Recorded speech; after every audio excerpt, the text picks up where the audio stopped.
Well, many congratulations, Martin. Another 3 points against a very decent Barrow side. Very decent, good footballing side, very well managed. Reminiscing before the game with Ian Effort about his days in the Premier League as a player with Blackpool and that special season that they had. So I know their principles are good. One or two things went for us today, and what I have to say is we're obviously thrilled with where we are, but I've never been in a football season that's ended at the end of August. So we've got a lot more to do, but it's obviously it's a great platform for what's to come. And it was a game full of incident, wasn't it? If we just look at the first half to begin with, you must have come in at half-time feeling rather frustrated. I think frustrated and wondering whether we'd pick the same team again, whether that we were lacking a bit of freshness. Obviously the players have had a bit of time off, as we played on Monday, but we trained on Thursday.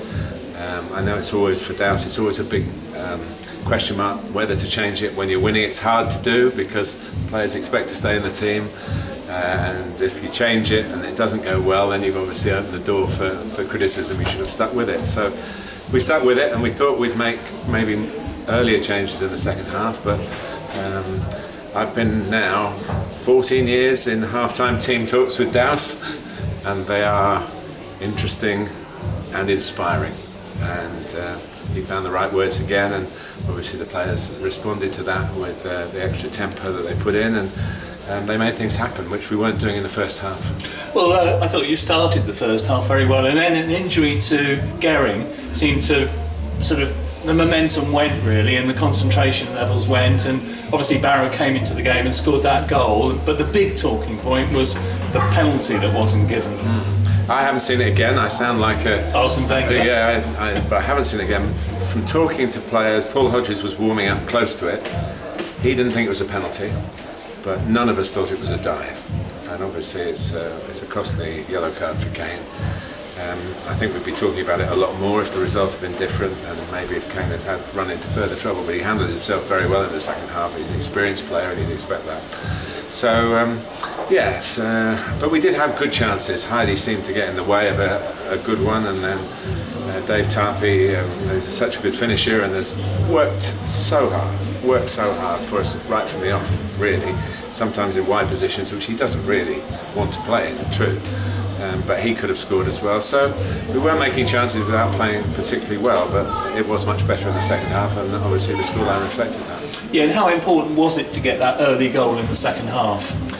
Yeah, I mean, Tyreek's obviously done us a real favour coming from Southampton, coming from Premier League, and we hope we've done him a real favour by giving him first team football, which is hard. I mean, I spend my working life looking at players coming through academies. Do they get a chance? What's academy football really like? A lot of people in the game haven't got much time for it, but it's what's evolved, and it's not good for Tyreek, who's probably 20 now, I think, maybe 21. He should be playing in someone's first team, and we're delighted he's playing in ours. But that was probably not the way we expected to equalise, and it was a great goal, and I'm delighted for him to get his name on our list of scorers in this remarkable month. And talking of scorers, we can't keep that man Jake Hyde out of the picture, can we? 2 more goals today, and again a very good centre forward display. Yeah, when he's at his best, we're really very grateful to have kept Heidi. He had a good season last season. Whether he was going to explore other pastures, that he's an ambitious player still. He's still very ambitious, even though perhaps he's had a lot of moves, a lot of clubs. But he feels that this is a good fit for him. And when he had a lot of injuries towards the second half of last season, and now he's been fit. I mentioned our physios, but also the consultancy of Gary Lewin, who helped us at the end of last season, and I know worked a bit with Jake during the summer as well. So he's obviously chipped in, which we're very grateful for, because I think Jake is an experienced player. To have an experienced physio, an international physio, it's helped him, because he does have, I don't know, the pain threshold's perhaps not the same as when I was playing. Douse and I were playing a long time ago, where he just got up and got on with it. But of course, they know so much. He's a personal trainer, Jake, so he knows a lot about the way to look after not just his body, but the bodies of the clients that he has as well. So, no, we're very pleased for him. If he's scoring, he's really happy, and he's really happy at the moment. and it must be pleasing that you're scoring goals and also creating lots of opportunities as well. Dallas always says that, you know, we always look at the team and say how we're going to get goals today, and we've scored a lot with set pieces. Obviously we've got a penalty today, but the other goals were from free play. So I do that as a commentator, you know, when I'm commentating on teams, I try and get my mindset as to where the goals might come from the teams that I'm looking at and talking about. And I think our team, you can go through and look at the defenders and look at other aspects of the team as well. But you know, Toby's got the winner on Monday.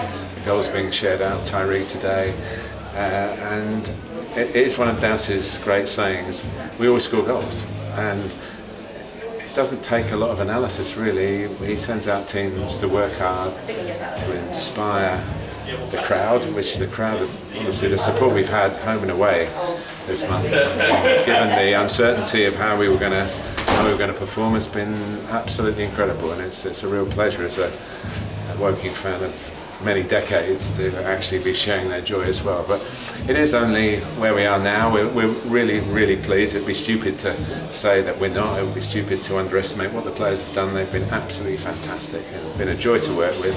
But there's a lot of work to be done still. And you might say, what's our target? And I can tell you quite succinctly what the target is. The target is to win the next game, because that's the way Dowse manages. We never look too far ahead.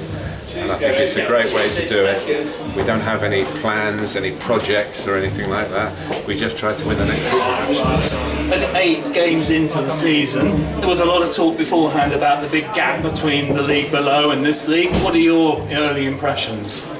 I think it's a much better standard of football. I think the decision making of the opposition is extremely good. I'm finding I know more and more people around because from my work days and players on the pitch that I've commentated on playing at this level as well. It's for me it's the highest level that I've coached at. Dowse of course has played in the National League, but for Ian and myself we're learning as we go along as well.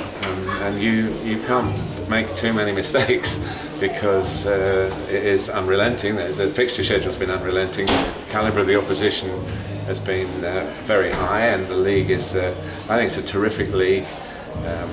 I do believe that it probably deserves a wider audience, to be honest with you. I think it's, the clubs are famous clubs, a lot of the famous clubs. A lot of them, half of them have been in the Football League, and we haven't. So I'm not saying that's a target for this season, but as a long-time Woking fan, I know how close we've come in the past. And you know, sometimes you should be proud to be one of the best non-league teams in the country, and at the moment the league table says we are, but we know we're not taking any of that for granted, and we know we have to work hard again, and we'll probably have to make, with Ben's injury, we'll probably have to make a change, maybe freshen it up a little bit for Tuesday. But Tuesday comes, and then after that we'll probably think about being on the television. Lovely, thank you very much for your time, enjoy the evening.